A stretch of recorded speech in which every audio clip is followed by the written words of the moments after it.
Hello Aquarius, ये हो गया आपकी डेली लव रीडिंग जो कि होने वाली है 25 मई 2025 में। आपकी लव लाइफ कैसे रहने वाली है उसके बारे में, sun moon rising and Venus की पोजीशन अगर आपकी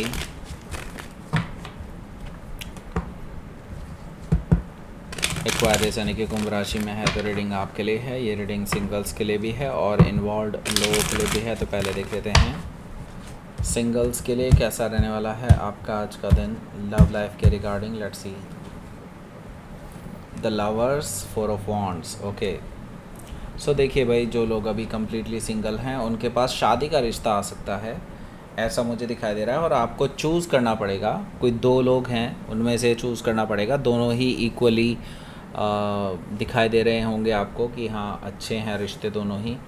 जहाँ तक कि लव रिलेशनशिप की बात है, मुझे यहाँ पर क्योंकि द लवर्स कार्ड है तो कोई है आपकी ओर अट्रैक्टेड है, लेकिन ये पर्सन रिलेशनशिप नहीं चाहते हैं। ओके, इनका यही है कि शादी का रिश्ता भिजवा सकते हैं आपके पास, और आपको डिसाइड करना होगा कि आप इनमें से किसको चूज़ करते हैं। ओके, क्रश वाले देखिए, क्रश ऑलरेडी आपके कमिटेड हैं किसी के साथ, लेकिन वो आपकी ओर बहुत ज़्यादा अट्रैक्शन फील करते हैं। उनको समझ भी नहीं आता कि वो ऑलरेडी कमिटेड हैं तो कैसे वो आपकी तरफ अट्रैक्ट हो रहे हैं।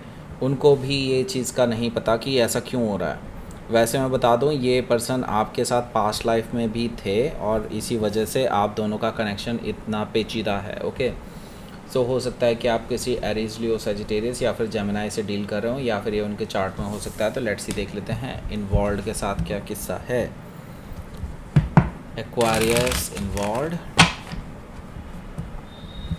Aquarius involve.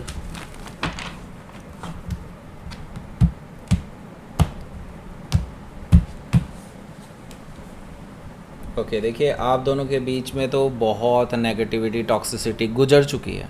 ओके, ख़त्म हो चुका है सब कुछ, लेकिन अभी भी उसके कुछ पदचिन्ह बाकी हैं। मतलब अभी भी कुछ चीज़ें हैं जो रिज़ॉल्व नहीं हुई है, और अभी भी आप दोनों के बीच में बातचीत पूरी तरह से नॉर्मल नहीं हुई है। आई सी दैट कि आप दोनों के बीच में जो चीज़ें प्रॉब्लमेटिक थी वो अब धीरे धीरे सही हो सकती हैं। इट डिपेंड्स ऑन कि आपके पर्सन कितना ग्रो अप हुए हैं, क्योंकि अभी तक इनके अंदर जो टॉक्सिसिटी थी, जो भी चीज़ें थी, वो इनको कंट्रोल करने के लिए काफ़ी ज़्यादा काम कर रहे थे, अपनी नेगेटिविटी, टॉक्सिसिटी को ख़त्म करने के लिए। या फिर हो सकता है किसी चीज़ का एडिक्शन हो उनको, उस पे भी कंट्रोल करने की कोशिश कर रहे हो, जैसे कि नशे की आदत हो, या फिर ड्रिंक वगैरह करते हों, सिगरेट वगैरह ज़्यादा पीते हों। इस तरह की चीज़ें थी और उसको कंट्रोल कर रहे हैं, जिसकी वजह से आपका रिलेशनशिप हैम्पर हो रहा था। तो अब क्या है कि ये पर्सन को समझ में आ गया है कि हाँ, इस तरह से चीज़ें सही हो सकती हैं आप दोनों के बीच में, और वो अब उसको लगता है कि अब वो चीज़ें उनके कंट्रोल में हैं, तो वो अब आपको अप्रोच कर सकते हैं। तो इसीलिए वो आज आपको मैसेज करने वाले हैं कि वो ये दिखाना चाहते हैं कि वो अब काफ़ी हद तक सुधर चुके हैं और आप उनको एक्सेप्ट कर सकते हैं इस टाइम पे। ओके, हो सकता है कि आप किसी कैंसर, स्कॉर्पियो, पाइसेस या फिर किसी लियो से डील कर रहे हो, या फिर उनके चार्ट में हो सकता है। सो दैट्स इट, ये थी आपकी रीडिंग। एक्वायर्स प्लीज़ लाइक करें, शेयर करें, सब्सक्राइब करें मेरे चैनल को Kisna tarot, and thank you for watching.